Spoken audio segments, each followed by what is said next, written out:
Seja muito bem-vindo ao podcast dos Milionários da Telecom. Me chamo Alan Caldas, sou influenciador digital há 10 anos, há mais de 10 anos, autor do programa de treinamento Milionários da Telecom.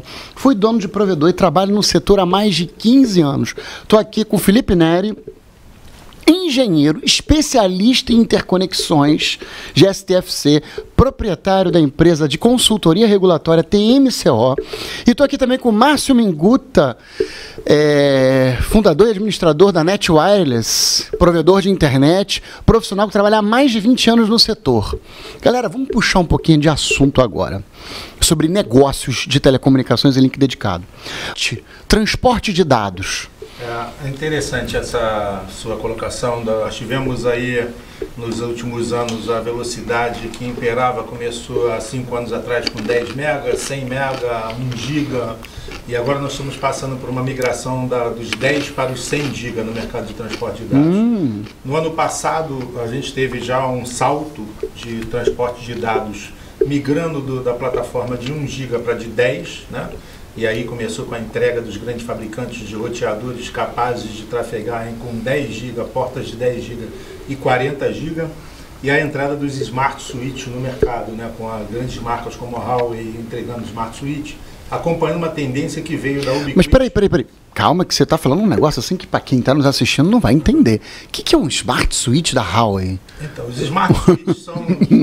Não é boa pergunta? Uma boa pergunta. Temos que partir do princípio que quem nos assiste não entende do setor e estamos aqui para levar informação para a nossa audiência.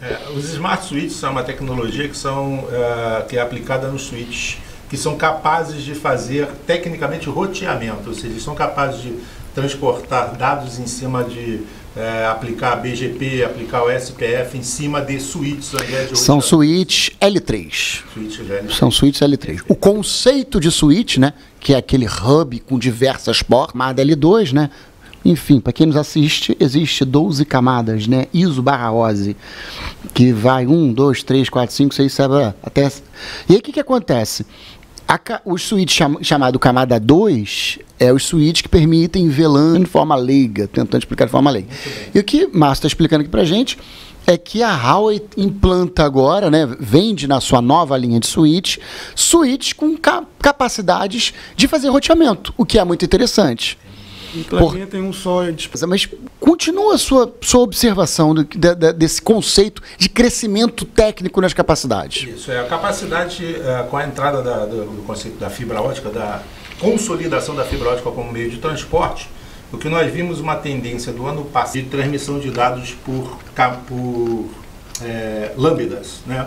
Ou seja, nós temos aí, me ocorreu agora, me deu um branco. Os DWDMs. DWDM e CWDM, Esses equipamentos são capazes de transportar várias lambdas de luz, né, vários canais, DWDM com vários canais, ou lambdas, pode ser. A gente tem fabricantes que entregam hoje 2 terabytes em apenas um par de fibras. Caramba, hein? Muita coisa. 20 canais de 1 GB ou de 10 GB. Tudo bem, então você diz, vamos tentar aqui traduzir para o nosso público, para a nossa audiência, né? Vamos lá, mercado de transporte de dados. São empresas especializadas em atender outras empresas. Mas não é empresa qualquer empresa, não é escritório de advogados, não é uma de outras operadoras. Você tem uma empresa que atende outras operadoras. Então, quando a gente fala do mercado de carrier to carrier, operadoras para operadoras, Márcio Minguta nos diz aqui que agora está passando por uma transformação onde os carriers to carriers aumentam. Antes os carriers to carrier vendia 10 GB, agora estão vendendo 40, estão vendendo 100, e os lambdas nos DWDMs. Inclusive, né, no nosso caso, a Net Wireless Telecomunicações, ela é formatada para vender fibra pagada. Ou seja, a empresa pode colocar qualquer capacidade em cima da fibra para poder transportar de um ponto a outro que não vai ser afetado por nossos equipamentos no caminho. Ou seja, nós fazemos a entrega da fibra, ela conecta os equipamentos dela, então ela tecnicamente, uma empresa é capaz de colocar um DWDM e transportar até 2 telas em um único par de fibra. Isso eleva hoje a capacidade de transporte a um nível ilimitado de conexão. O limite é a grana dele para comprar o DWDM, porque a fibra está lá. A fibra está lá. E o interessante, Alan, quando você fala isso, é que de custo reduzidíssimo, custo baixíssimo. Tem os DWDMs passivos que são muito baratos. Exatamente. Coisa aí de R$1.000. Exatamente, DWDM É, muito passivo. passivo, tá? Não os ativos com gerência, com troca, com gestão, é outra história. Mas os passivos é bem baratinho. O chinês aí, pô, arrebenta. Exatamente. E aí o custo está em você colocar Sim. pela distância que você vai te atingir, né, e pela capacidade que você quer. 1, 10 GB, 20, 40, 60, 80 km de distância. Né? Tem uma dúvida, aí eu também não sou leigo nessa área. Então você poderia implementar uma rede colocando DW nas pontas para gerenciar inclusive os DWDM passivos? Deixa eu explicar um pouquinho, vamos lá. Dificuldade de imaginar isso porque como é um formato de podcast aqui, é mais o áudio. Mas vamos lá. Você tem uma ponta A e uma ponta B. Nessa ponta A você tem um GBIC de um lado e um GBIC de outro. Então, fibra A, fibra B. Só que se você quisesse colocar 5 GBICs de um lado e 5 GBICs do outro, numa mesma fibra, o DWDM passivo ele faz isso. O que é um DWDM passivo? É que não é ligado na tomada. Então, tem alimentação, tem energia. Ele não tem energia. Eu não sei como que inventaram esse treco, mas é um negócio muito bem feito. E funciona. O interessante é que funciona. Você bota realmente 5 GBICs de um lado, 5 GBICs de um lado, 5 GBICs do outro, e aí você enfia isso dentro de um DIO por uma fibra uma só, não é duas. Ele falou par. Eu falo uma só. Existe uma fibra só, com o dedo vai piscando e vai que vai. Porém, existem DWDMs ativos, que é um equipamento elétrico que se liga na tomada, pá, ele tem energia, e ali ele tem outras configurações de gerência, que aí ele fica monitorando. Aí geralmente quem usa um DWDM, ele monitora o nível de sinal, se cair um pouco e atenuar, ele joga para outra e dá um alarme, tem um SNMP ali, existe uma gestão disso. Geralmente usam um DWDM ativo quando se tem muitos canais. Ninguém vai usar um DWDM passivo, ativo para usar 3, 4 canais. Então, geralmente, o cara tem 10 canais, 20 canais, de 100 GB cada um. Aí usam um DWDM ativo, né? DWDM é os cabos submarinos, né? Porque os cabos submarinos, geralmente, eles têm 4 fibras, os antigos têm 4 fibras, 6 fibras, 12 fibras, né? E aí, com o aumento da capacidade de transmissão, ou seja, a necessidade de transmitir mais dados, os cabos é uma opção. Fica obsoleto, troca-se o cabo, gasta-se mais $1 bilhão para trocar o cabo, ou se desenvolve equipamentos capazes de utilizar aquele mesmo cabo, extrair mais daquele mesmo ativo, daquela mesma infraestrutura. Isso. E aí nós tivemos o prazer de visitar algumas empresas de cabo submarino agora. Já existem hoje no Brasil, aí, chegando aqui, pelo menos 5 empresas de cabo submarino, né? E essas empresas de cabo submarino, uma delas, ela pulou de uma capacidade de 1 tera para 7 petabytes de transporte de dados. Ou seja, com os DWDMs dela? Que louco, né? Eu ia falar a marca aqui, mas não vou falar não. A marca do DWDM? É Padtech. Parte do DWDM. Mas tem DWDM Fiber Home, tem DWDM Nokia, tem DWDM CTE. O Ciena Network. Tem o Ciena e tem até o da CI. A CI Fericom, Raizicom, chinesaço. De Shenzhen, empresa. Só não pode ir lá buscar o DWDM com esse vírus aí. Vai que o vírus entra pelo DWDM, né? E vamos dar graças a Deus também pela internet existir, né? Porque você imagina uma crise dessa há muitos anos atrás, a gente não teria essa capacidade de conversar por vídeo, né? Então negócios hoje estão cada vez mais sendo fechados com a China através de videoconferência, teleconferência, né? E isso, nós que operamos no ramo de fibras apagadas, damos graças a Deus que os dados fazem isso, né? Exponencialmente. Agora vamos falar uma outra coisa. Beleza, você falou que há um crescimento técnico, mas eu quero saber o crescimento do mercado. Tem provedor pra caramba contratando transporte? Por que um provedor, eu pergunto para você na lata, por que um provedor deveria usar a tua empresa para contratar um transporte? Por que ele próprio não construi e economiza essa agenda do cara usar você como transportador? Por que ele não constrói a fibra dele? Então, o custo de construção... Com um pequeno deboche, já que o poste é grátis. Exatamente, meu filho. Tá.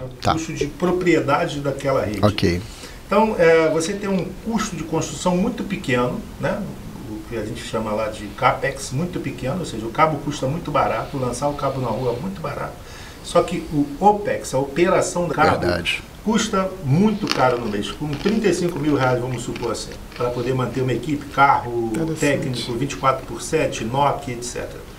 Esse custo é muito alto. Quando uma empresa como a nossa se propõe a prestar esse serviço, ou seja, nós temos esse custo de manutenção, e ele se preocupa que esses 30 mil que ele colocaria na operação mensal de uma rede de longa distância, ele foca aquilo em quê? Em equipamentos para o cliente dele, na melhoria da qualidade do cliente dele. E aí ele ganha mercado, começa a ganhar mercado e expandir a atuação dele. Enquanto nós ficamos responsáveis, e aí é aquilo que você falou há minutos atrás, um DWDM, ele quer aumentar a capacidade de 10 GB, ele pega um DWDM, pluga lá e aumenta a capacidade sem ter que novamente passar novos equipamentos ou ter o custo de operação. Vamos tentar falar aqui para a nossa audiência que nos assiste, acho que talvez isso não esteja muito claro para eles. Eu acho que isso é o seguinte, ele está dizendo que é uma ilusão, mas... E construir é barato, mas manter esse treco é caro. E eu digo para vocês por experiência própria, porque é o seguinte, se você pega, por exemplo, 40 quilômetros de fibra, se eu tivesse uma caixa de emenda a cada 2 quilômetros, o de 3 meses eu teria 20 caixas, porque vai romper. E quando romper eu tenho que colocar 2 caixas no meio. Vamos supor que em 3 meses rompeu quantas vezes? Vamos pegar a calculadora, me ajuda aqui com a calculadora. Dá um chute aí.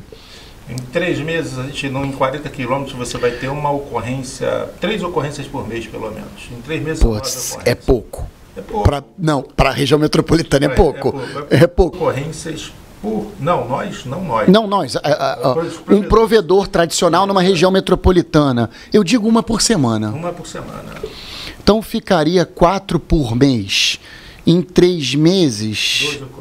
12 ocorrências.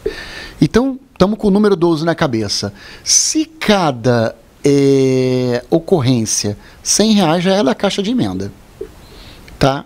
Mais, sei lá, um pouco de cabo que tem que usar, 100 metros de cabo. O cabo é R$2, mais 200 conto. Sim, de cabo direta. Já estamos com R$500. R$500 seria o custo de tratar um rompimento numa fibra? Nessa faixa, pode-se dizer aí. Tá um pouco alto, tá um pouco mais, mas tá por aí. Estamos com um valor razoável, não estamos? Tá, com certeza. Apesar que eu exagerei nesses 200 metros de fibra. Tem mais coisa. Nesses 100 metros de fibra. 100 metros não daria, não. Daria 30. Mas vamos voltar a conta aqui. Peraí. 100 mais, sei lá, R$60 de fibra, que seria 30 metros de fibra, 160. Mais 200 conto da mão de obra. 360. Dá um pouquinho mais, que tem tubete, tem álcool, tem uma série de... Tem alça. Né? Tem alça pré-formada, então... 400 pratas cada rompimento. Então eu diria que 12 rompimentos custaria para o provedor 4.800 em 3 vezes. 4 trimestres, né? R$20 mil. Então ele gastou não sei quanto para construir, mas tem R$20 mil aqui para manter.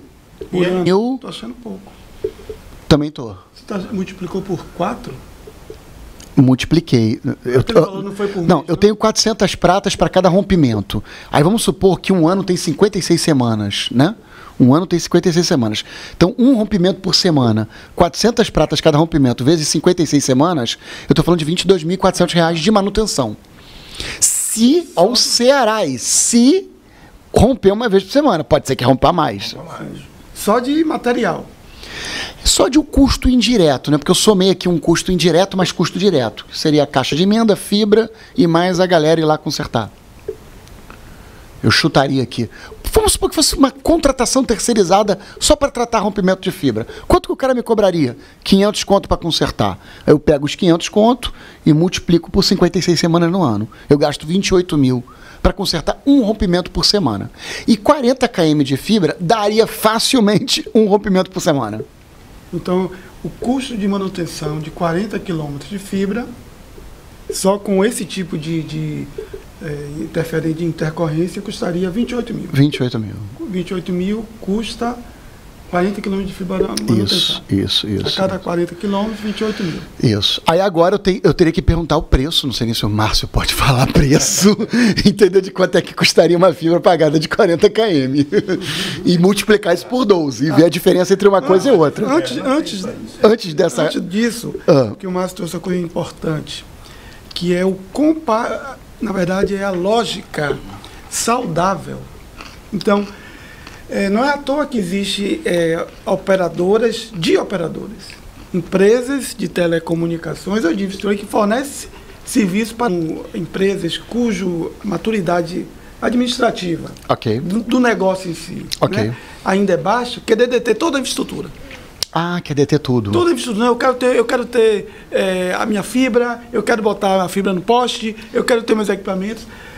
E aí, no nível inicial de operação...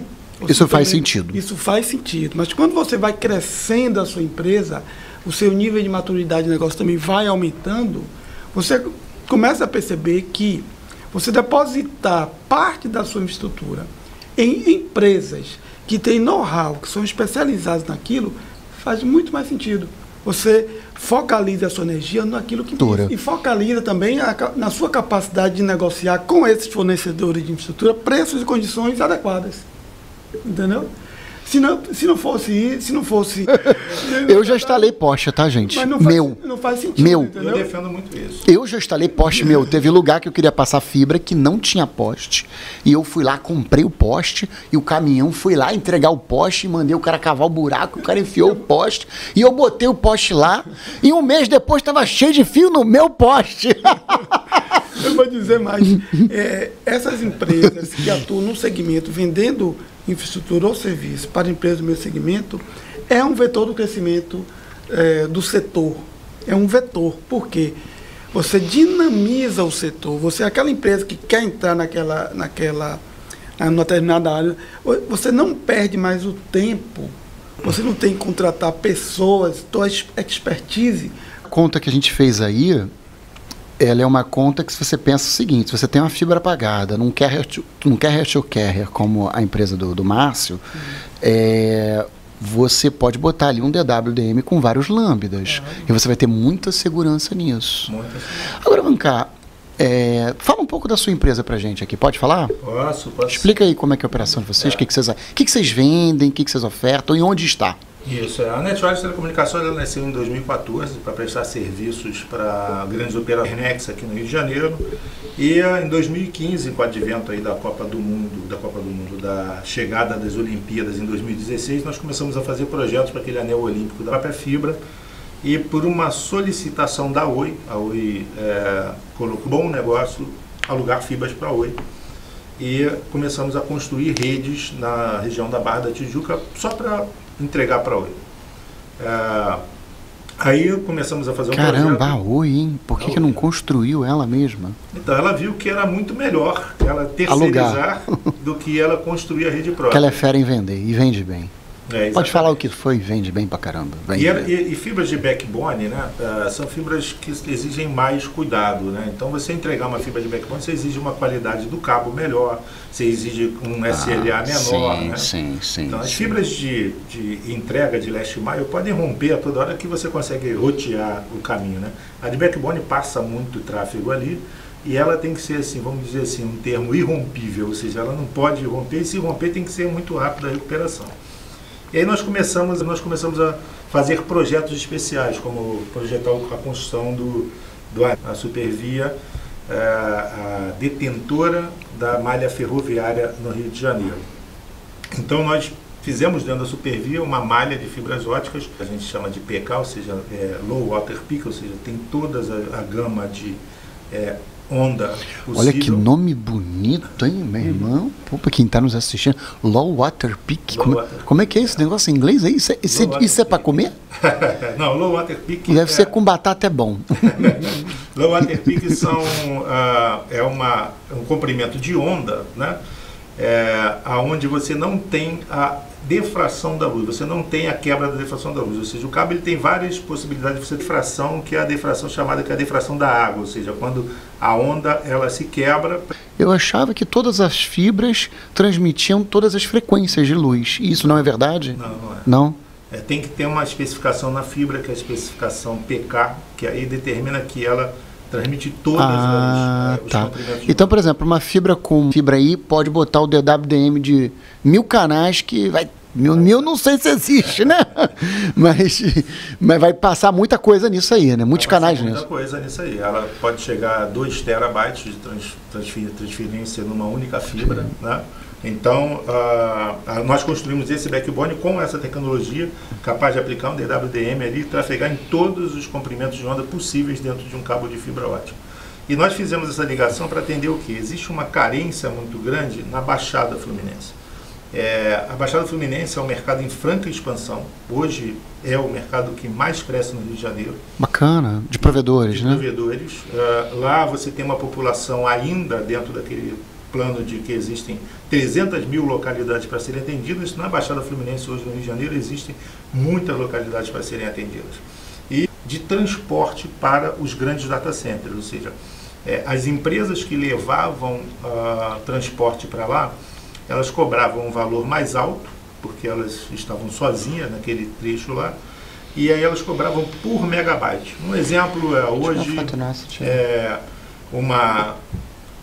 um provedor paga em torno de R$13 o mega, ou seja, 13 mil reais o gigabyte lá em Nova Iguaçu. Sim, né? Está em torno de R$13 lá. R$13 lá. Tá. Caindo, atualmente, numa fibra pagada, você paga de Nova Iguaçu até qualquer data center desses que nós conectamos com a equipe. Então custa 20 mil uma fibra pagada? Isso, por exemplo, de Nova Iguaçu até o... A importância na questão está na segurança, porque uma fibra no trem não vai romper. Não, né? Mas não posso dizer nunca, né? Nunca é uma palavra grande, mas dificilmente você teria uma fibra rompida. Mas só por curiosidade, você é passado aonde no trem? No trilho? Tem diminuído o número de furtos de cabo de cobre e hoje em dia também o pessoal já conhece os cabos de fibra, então não mexem muito não. Entendi. E assim, o risco de alguém... Ele já está pensando, já teve a oportunidade de fazer algum projeto, alguma análise de fibra na rede de água e esgoto. Cara, isso é maneiro pra caramba, já tive essa ideia. Então, nós tivemos aqui um parceiro, depois você pode até pesquisar, uma pessoa muito digna, de São Paulo, a Zettabyte. É uma empresa que ela isso em São Paulo, e ela fez aqui no Rio de Janeiro um estudo, e aí ele vai passando uma cola por cima do tubo, que é justamente quando a água vai enchendo, uma cola ali e vai colando o cabo na... Que louco! No duto. Que robô é esse, gente? Sério mesmo que isso existe, cara? Sim, pode pesquisar depois. A empresa é Zettabyte. Com uma cola. Isso já é realidade aqui no Rio?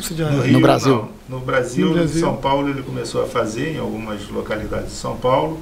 Não sei aonde que ele está fazendo, porque a última vez que nós falamos tem uns 2 anos, né, quando ele no Rio não vingou, por questões de governo. O governo não permitiu que usasse, a SEDAI não permitiu que usasse a rede dela. Empresa pública, né? Complicado, né? São Paulo é Sabesp, né? São Paulo é Sabesp. Tudo que é para agregar, pode botar.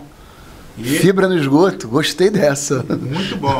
E aí, como é que ele sai dentro da casa do cliente? Justamente pela caixa de esgoto na casa do cliente. Ele consegue chegar com a fibra lá dentro, sai, deriva para fora da caixa de esgoto e cria estrutura para dentro da casa do cliente. Para dentro dos prédios, a mesma coisa, né? Sai direto dentro da caixa de esgoto e é uma tecnologia bem interessante. Que não tem uma tecnologia, ela tem um conceito interessante. Então, assim, muitos domicílios do Brasil, de forma morosa, porque envolve uma infraestrutura de obra grande, etc, mas elas fazem investimentos. Na Zona Norte do Rio, por exemplo, uma empresa privada, é a Gás Natural Fenosa, né? Hoje é Natural N, Naturgy. Essa empresa, ela cava buraco na rua para enfiar a tubulação vai botar um tubo, bota 2, um de gás, um de fibra. Só que a gente é tímido isso no Brasil, nunca ouvi falar. Você não vê essas iniciativas, né? Mas eu acho que é uma questão de maturidade do mercado. Eu acho que... Eu falei de duto de água e esgoto, porque eu já percebo um movimento aqui no Brasil, principalmente em São Paulo, mas também Mato Grosso, Salvador, de empresas interessadas, empresas que ganharam de alguma forma, através de uma PPP, o direito de explorar, o direito de construir, a obrigação de construir a infraestrutura de água e esgoto e explorar serviços. Então, eu já estou começando a perceber uma mudança. A dificuldade delas é que eles não detêm know-how de telecomunicações e tecnologia. A questão é o know-how, não é a infraestrutura de fato. Então, eles estão agora ávidos por entender como isso pode ser feito. Eu imagino que no viabilizar um negócio de telecom, no negócio que é a maior receita da empresa, entendeu? Então, mas tem um negócio dentro do negócio, porque é a infraestrutura, fazer obra na rua e cavar buraco. E assim, isso é uma só para os dois. Sim, é a sinergia, né? Isso é muito do poder público, né? O poder público, ele na verdade... É que ele não é ator estimulante nessa questão, exatamente, né? E deveria ser, né? Nesse caso, infelizmente... Uma ideia rápida aqui no Rio de Janeiro, né? Para os provedores que não sabem, aqui no Rio de Janeiro tem uma reunião às segundas-feiras, que é o CORRIO, que é um comitê de regulação da área de telecom e de cavar a cidade. Essa reunião ocorre com todas as áreas da prefeitura que... A tal da Assembleia na Seconserva. Isso, e aí essa Assembleia define o seguinte: se uma empresa vai fazer um buraco, a Light, a SEG, seja lá quem for, vai fazer um buraco na cidade, ele abre a possibilidade para as empresas de telecom, ele bota lá aos interessados, nós vamos fazer uma obra na Avenida Atlântica. Toda semana essa reunião? Toda semana, às segundas-feiras, né? Pode ser que tenha mudado, né? Mas a última informação que eu tive que é a segunda-feira. Então, o poder público, então, nesse caso, ele está abrindo a possibilidade. Não, as empresas é que não têm know-how e não procuram. Talvez aqui no Rio, carece de uma divulgação dessa iniciativa. Sim, sim. E de talvez implementar um modelo e de tornar público as atas. Eu tenho uma presença grande e trago muita informação. Mostrar isso de forma clara para todo mundo. Seria muito bom que você um dia acompanhasse e convidasse as pessoas que trabalham no... Quem sabe eu posso ir lá filmar, né? Apesar que quando eu falei filmar, as pessoas têm medo da câmera, né? Quem sabe eu não vou levar a câmera lá no tal da Assembleia, filmo, né? Não, eu acho que é interessante filmar, mas é ver qual é o modelo de publicidade possível para dar essa... Muitas vezes, participar de uma reunião, muitas vezes tem um custo de deslocamento, explicar aquilo e oferecer um tempo de resposta. Então, todo mundo tem acesso, então eu acho que isso poderia dinamizar. Eu fico, então, com a promessa de futucar esse assunto melhor e trazer esse assunto aqui para a nossa temática. Embora seja uma temática regionalizada, né, porque eu vou falar do Rio, mas você sabe que essa semana... É uma sugestão que os outros municípios podem adotar. Isso surgiu... tem que fazer um parênteses aqui, existia um grupo na prefeitura de 2015, né, que pensava as Olimpíadas, esse grupo chamava Grupo Pensa. Né? Como é que esse grupo atuava? Isso serve para todos os municípios implantarem. Esse grupo ia nas faculdades, na FGV, ia na UFRJ, ele falava o seguinte: gente, tem um problema aqui, reúne o pessoal aí, os alunos de engenharia, os alunos de compra sua ideia. E fala assim: tem um problema aqui, eu preciso resolver esse problema aqui. Quem se habilitar apresenta o projeto para a gente poder resolver esse problema da Prefeitura do Rio de Janeiro. E isso trouxe muitos ganhos para a Prefeitura, muitas das soluções que tem implantadas. Hoje veio desse grupo que foi criado, chamado Pensa, um grupo para pensar soluções para a cidade. O grupo só na Prefeitura de Itaboraí, em 2012, nós propusemos esse modelo, ou seja, o saneamento básico que ia ser feito na cidade de Itaboraí, eram 100 quilômetros de rede de esgoto, nós propusemos abrir o edital para empresas de telecomunicações interessadas em passar os seus dutos e os seus cabos se cadastrassem naquele lançamento ali. Só que aí o poder público realmente ele sabe como fazer aquele lançamento junto, né? Caramba, interessante, né? Perdeu-se uma oportunidade. Essa oportunidade, o Brasil tem o dom de não copiar boas ideias. De não copiar boas ideias. Jacarepaguá inteira foi feita com isso e na época do governo não podia falar o nome do político, mas do Maia aqui, o prefeito. Pode falar para o prefeito César Maia, na época do César Maia. Na época do César Maia, toda Jacarepaguá foi feito isso, foram passados dutos em toda Jacarepaguá. A Jacarepaguá foi feita. E é usado esses dutos hoje? Você pode procurar lá, você vai na Jeremário Dantas, os dutos estão ali todos. A gente é doido por um buraco para colocar uma fibra. Exatamente. Agora, você sabe que é muito interessante essa questão da política, né? Eu vim candidato a deputado federal em 2018. Foi uma campanha muito bonita, porque aí eu podia falar tudo que tu quer, né? Porque você ficar falando de política fora de campanha é em vão, é inócuo. Então assim, para que eu vou reclamar tanto se eu não tenho uma proposta de poder? Por poste. Ou por facilitar o poste, sei lá o quê. Vou lutar pela classe. Agora você ficar falando disso fora de campanha, fica assim uma pessoa reclamona. Né? Fica reclamão. Ah, o cara reclama do Bolsonaro, mas o que eu estou fazendo? Quando eu morrer, o que eu deixo? O que vocês vão deixar? Qual o legado que você deixa? Ah, você foi um reclamão o tempo todo? Você está entendendo? Então, assim, muita gente me critica. Eu tenho críticas até hoje. Por isso que você não ganhou, por aquilo que você não ganhou. Eu ganhei e muito. Ganhei 2.093 votos e foi maravilhoso, porque o meu legado posta de poder. Uma proposta, olha, se eleito, vou batalhar para modificar isso. Agora, é claro que a nossa classe não representa uma parte da sociedade. Ela é pequena. É verdade. Ela é pequena. Por que eu estou aqui nesse assunto? Agora, está chegando as eleições municipais e já fui procurado por alguns vereadores para prestar apoio a eles, sabendo que eu fui candidato. Vem aqui bater um papo com a gente, me conhecer melhor, conversar, conhecer nosso gabinete, quero colocar meu gabinete à sua disposição. Já tem uns 3 ou 4 vereadores me procurando nesse sentido. Né? E todos eles meio que têm um pouco dessa relação, tipo, toma lá da cá, vou te dar alguma coisa e você me dá um apoio em troca. Né? Eu não busco isso porque não me interessa dinheiro, vai me dar R$1.000, R$500, eu também nem gosto disso. Né? Mas é o que eles fazem hoje. Procura um líder comunitário, dá um emprego pro cara, dá um dinheiro pro cara e na campanha intensifica esse dinheiro. Né? Como eu não estou interessado nisso, financeiramente, graças a Deus, eu sou bem resolvido, eu estou interessado não no apoio deles, mas no apoio para nossa classe. E engraçado que em alguns que eu exponho o apoio para nossa classe, eu já tenho dificuldade. Mas, Alain, isso aí é um projeto, não é um projeto de curto prazo, né? Não. É um projeto de longo prazo. Sim. Você fala um projeto político?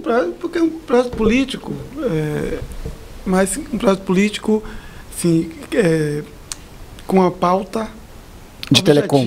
Uma pauta objetiva. Sim, sim. Então, isso vai requerer de você um prazo maior para as pessoas conhecerem. Então, se você só atua de 4 em 4 anos, não vai ter apoio. Entendi. Entendeu? Eu acredito que eu não posso desistir. Não pode parar, você tem que... E não é questão de fazer campanha política. Na verdade, é uma campanha de interesse. Entendi, da classe. É defender uma bandeira. É defender uma bandeira. Entendi. No momento assim, a cada 4 anos ou a cada 2 anos, depende... Sim. Você se coloca candidato, mas independente de se colocar ou não como candidato, o seu papel é talvez de viabilizar na política ou fora da política diversas situações em prol da categoria, entendeu? Eu acho que você, como influenciador, na minha opinião aqui, minha sugestão seria o seguinte: você reunir esses vereadores ou esses... Reunir é difícil. Em geral, vou ter que escolher mas tudo bem. Eu diria que você pode ser muito mais, que seria falar para eles o seguinte: olha, assinem um compromisso comigo, independente de quem você vai adotar como seu par, os outros têm que assinar um compromisso para você. Sim. O Rio de Janeiro tem o maior ICMS sobre telecomunicações do Brasil. Isso tirou daqui a Oi, tirou isso daqui a TIM, tirou daqui a Vivo, tirou as sedes. As sedes daqui. Tá. Isso trouxe um prejuízo econômico no Rio de Janeiro, bilhões de deputados, e eu falo isso por quê? Porque a gente diz o seguinte: se você reduzir 3%, 4% no imposto, você ganha isso em consumo. Então você compensa. Isso é estudo que você pode ter. Entendi, certo, né? O FGV que mostra o seguinte: se eu reduzo 4% no consumo, no imposto, o consumo aumenta. Se eu tenho um produto que hoje custa R$20, eu reduzi ele para 18, por exemplo, ou 16, que seja, né? Botei lá 10% de redução do valor dele. A venda dele vai crescer e a arrecadação do município vai aumentar. Então, se houver um plano do governo de reduzir o imposto de telecomunicações, ao longo do mesmo tempo o consumo vai aumentar, o que ele pagava de imposto ele vai pagar em consumo e vai gerar emprego, que vai gerar renda. Então esse... Olha, é uma bela sugestão. Eu só não posso dizer que ela é uma sugestão objetiva, porque com o vereador não consigo nada disso. O vereador é só ICMS, é só ISS. E provedor não paga ISS, provedor paga ICM. Mas a gente tem que... Mas eu tenho que encontrar aí um jeito. A pauta permanente. Eu aceitei aqui uma lição de vida que o Felipe Neri me deu, com toda a razão, uma pessoa até mais madura do que eu, mais vivida do que eu. Eu aceito sua sugestão de que realmente eu preciso não deixar o sonho morrer. Exatamente. Né? Não posso deixar o sonho morrer, que realmente um projeto de poder, ele é um projeto de longo prazo mesmo, né? Mas olha, a gente fugiu bastante do tema, foi embora, entendeu? Vamos voltar para a fibra. Uma cervejinha aqui. Mas é um papo interessante, porque estamos falando de telecom, né? Vamos voltar para a fibra no trem. Você estava apresentando para a tua empresa, estava apresentando a sua empresa, falando para os provedores que vale mais a pena contratar um carrier to carrier. Mas a pergunta é: tem provedor bastante contratando o serviço de vocês? Tem clientes satisfeitos? Tem feito expansões? Ou a sua malha é uma só? Você agora trabalha bastante a capacidade da malha? Como é que é? Então, nós fizemos bastante expansão. Hoje nós estamos chegando a Mesquita, Nilópolis, Nova Iguaçu, Comendador Soares, expandindo em direção a Japeri. Fizemos também a conexão da Pavuna, São João de Meriti. Então, hoje, quem tem fibra dentro da rede do metrô tem uma opção que é sair pela Supervia também e chegar até o centro da cidade hoje através da Supervia. Então, você tem duas redes ultra seguras para poder transportar os seus dados. Ou seja, duas redes, porque tem 2 cabos de fibra no trem? No caso de São João de Meriti e Pavuna, as duas estações, né, do metrô e da Supervia ficam lado a lado. Então ele pode optar em pegar uma fibra dentro do metrô e uma dentro da Supervia e ter uma rede que... Mas a do metrô não é da tua empresa? Não é da minha empresa. Mas a da Supervia é? É um exemplo de que são redes seguras no Rio de Janeiro. Quais são as principais redes no Rio de Janeiro seguras? São as redes JPGW, que são redes que estão no cabo de alta tensão, rede dentro da estrutura da Supervia, rede dentro do metrô. Essas são redes muito seguras. E as redes enterradas, evidentemente. Só que as redes enterradas a gente tem a ciência de que acontecem muitos incidentes, já que é um local público e tem muitas obras da prefeitura, obras de terceiros, né? Então você tem as concessionárias públicas que mexem ali, acidentes de carro. Então as redes enterradas, elas são seguras sim, mas elas têm mais incidentes do que as redes que a gente chama de redes segregadas, ou seja, que estão dentro de domínios privados. Então não cai, galera. Ela cai, rompeu quantas vezes em um ano? Então, em um ano foram 3 incidentes. Pô, é muito pouco, gente. E consertou rapidinho? Conserta ou tu enrolou o dia todo? Não, conserta muito rápido. A gente tem planos de recuperação muito rápido. Então, pô, gente... Eu estava aqui pensando a dificuldade em fazer uma manobra de ajuste na fibra por queda. Uma fibra pública, que não é via pública, engarrafamento, carro, subindo, e uma via privada, uma Supervia, o acesso ao ponto onde o defeito esteja é muito rápido, né? Muito rápido. A gente mantém uma equipe permanentemente lá dentro. E quando tem que fazer manutenção, não tem que esperar o trem parar, não? Isso, então, a manutenção, isso é um assunto bem interessante, né? Que todo mundo pensa que a gente só vai poder fazer quando o trem não estiver operando. Meia-noite, 1h da manhã. Como é que é o plano de recuperação que nós temos na NetWireless, né? Nós fazemos a recuperação emergencial, ou seja, nós passamos o cabo, se tiver que levar o cabo para o muro, né?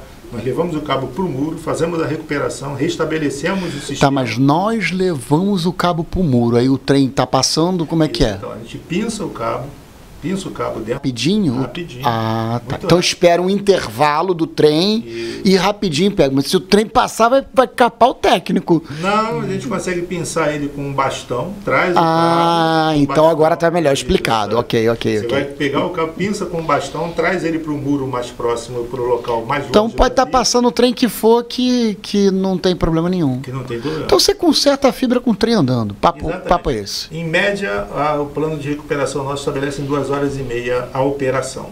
Né? Tá. Para recuperar... Tô Toda vez que um dono de provedor fala isso, eu boto o dobro. Mas eu acho que tá ganhando, tá valendo. Que seja 4 horas, ele falou 2, tá? Ele falou que 2 horas eu não acredito.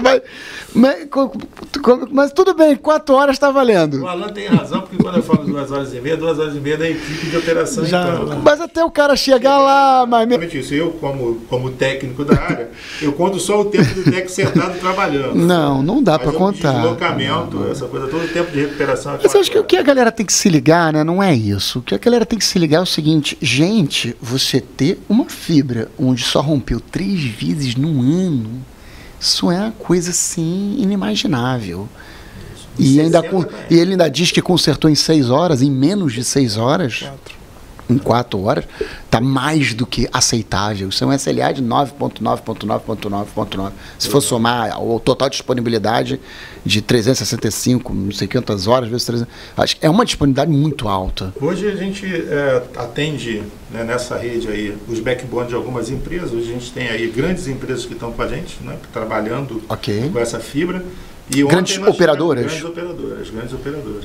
E ontem nós tivemos o prazer de fechar o primeiro provedor que pegou uma fibra para poder fazer uma conexão de alta velocidade de Mesquita até... Mas peraí, primeiro provedor por quê? Você já não vende para provedores? Não, a gente vendia só para as operadoras. Quer dizer, os provedores ainda estavam naquela de... engateando. Tá, e vamos fechar, não vamos fechar? É caro, não é caro? Choraram muito o preço para esse primeiro provedor entrar, né?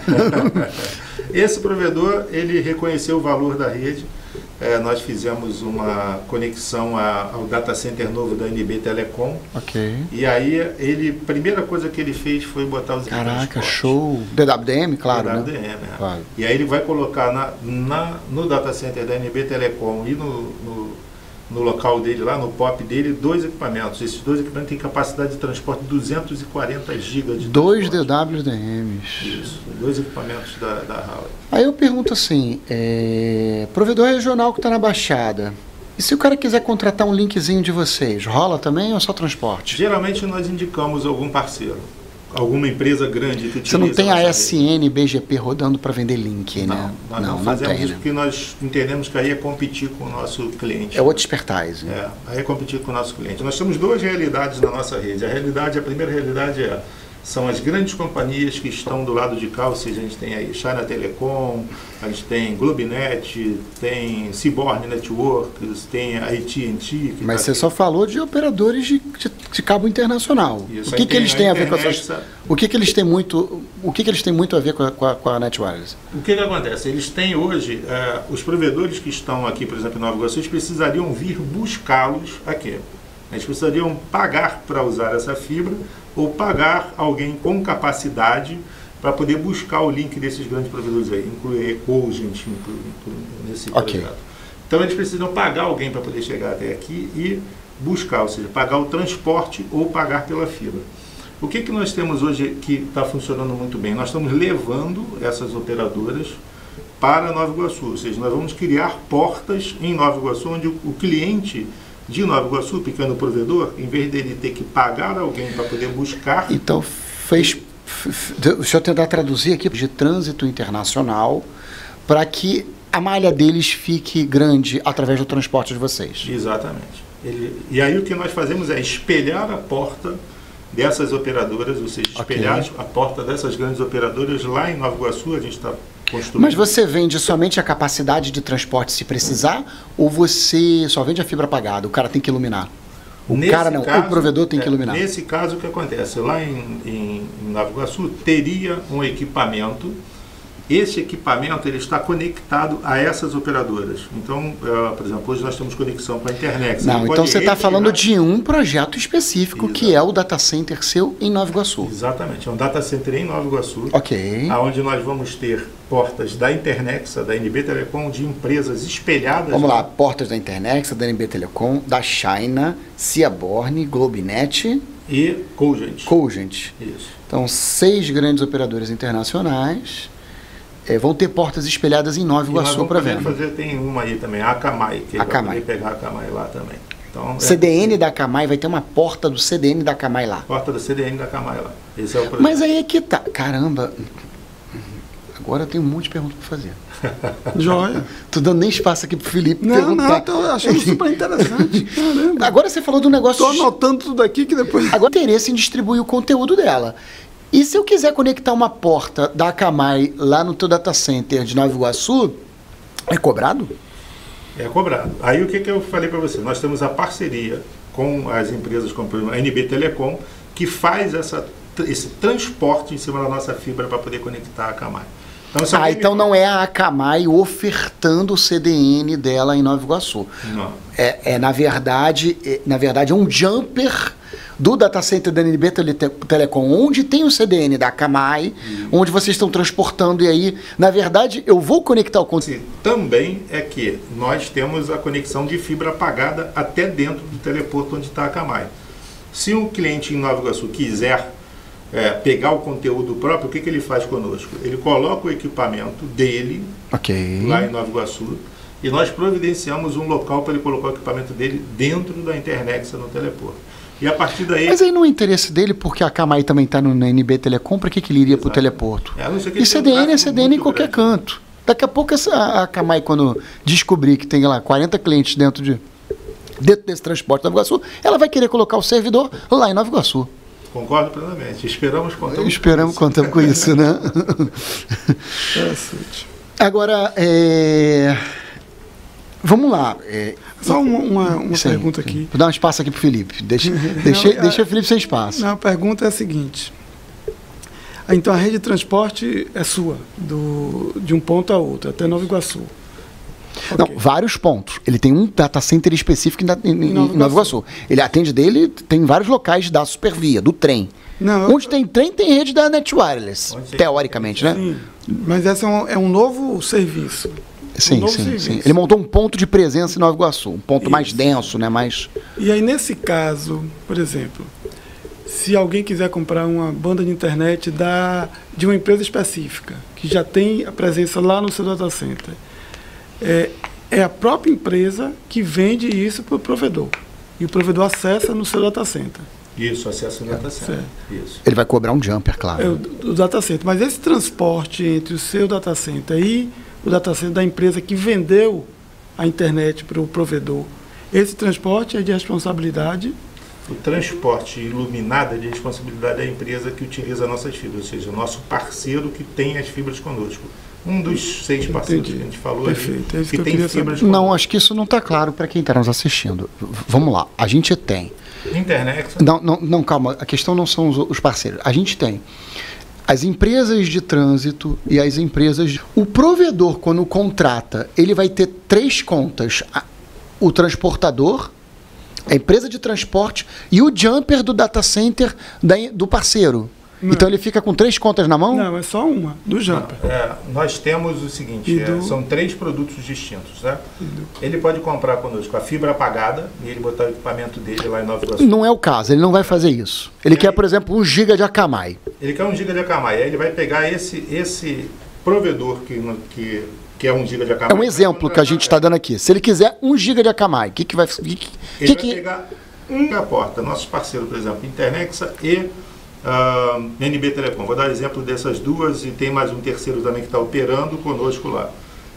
Ele vai pegar uma porta e vai escolher, Márcio, eu posso pegar uma porta de qualquer um desses. Então ele vai ter que pagar a Internexa, um jumper. Exato. Porque o Akamai não é da Internexa, o Akamai é da Akamai. Só que a Akamai tem um CDN lá dentro e aí o CDN da Akamai está lá dentro, olha, plugar aqui no meu switch, tu capta todos os CDNs da Akamai. Ele vai ter que pagar, nesse caso, a porta de quem vai transportar, por exemplo, vamos supor que a internet dentro do portal da internet. Então, mas seriam produtos juntos, né? Ela vai vender junto isso. Ela vai vender o jumper e vai vender o transporte. Isso. Ela vende a porta a partir de 1 GB. Então, na verdade... Vocês ficaram transparentes para o provedor, porque o provedor pode fechar tudo com a Internexa, tudo com a Globenet, tudo com a Angola Cables, tudo com a Cogent, inclusive? Cogent, inclusive, que a gente está fazendo a conexão agora. Que dizem que Cogent não está presente no Rio ainda, né? Vai abrir. Vai abrir agora.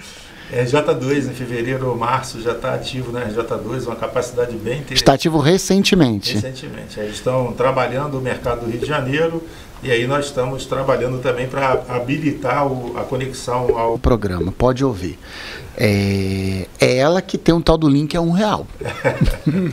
Por que o link dela é R$1? Parece que é $500 e uma porta de 10 gigas. Aí não é R$1, dá R$1 e não sei o quê. Com o dólar alto, acho que já está chegando quase em 2. Mas antes, com o dólar baixo, estava batendo R$1 e alguma coisa. Mas aí ninguém vai contratar 10 gigas de trânsito internacional, né? E aí, enfim, dificilmente a pessoa conseguiria esse link de R$1. Mas a fofoca, gente, eu não sou da empresa, tem que procurar uma proposta, pedir uma proposta para eles. Não, é verdade. Verdade isso. A faixa de preço dele é essa mesmo. Eu pedi uma proposta, eu não brinco com serviço, não. Sou jornalista investigativo. Fez muito bem o trabalho, né? Porque o preço é esse mesmo. É esse mesmo, né? É 1 giga a R$1. Não, você precisa entender. Gente, a fofoca tá, não sou da empresa. Mas vai pro ar, foda-se, não é problema. Parceiros dessas empresas, ou qualquer um que tem interesse, para mais próximo onde a demanda existe do provedor. Exatamente. Então, se a internet, por exemplo, está no teleporto, mas a demanda não está mais no... Se a internet não chegar lá, vai perder negócio. Então, o que você propõe cabe à internet arcar com os custos junto à sua empresa. Então, você disponibiliza a porta da internet e todos os serviços agregados que a internet você tem. PTT. Implantar o PTT. A gente vai fazer um SIX através de uma rota única, por enquanto. E aí... Ele já me falou um preço aqui, eu fiquei realmente impressionado. Então faz o seguinte, coloca na descrição aqui do vídeo o teu telefone, pra galera quando estiver assistindo o vídeo ir lá e pegar teu telefone e pegar um orçamento para pegar o PTT em Nova Iguaçu. Liga e vai ser atendido pelo sim, dono da empresa. Sim. Negócios rápidos, né? Mas aí, gostei muito dessa proposta. Pessoal, a gente está chegando ao final do podcast, já bateu 1 hora. Já bateu 1 hora. Começamos 15h41. Né? Bateu 1 hora. Eu digo 40 minutos, às vezes nem cumpro os 40 minutos. Passa um pouco. Mas o papo ficou bom, né? Ficou ótimo. Muito bom mesmo. Ficou bom. Pessoal, muito obrigado. Márcio Piguta, Felipe Neri. Você que está nos assistindo, gostou desse podcast, dê um like, inscreva-se no canal, façam comentários. Eu vou deixar aqui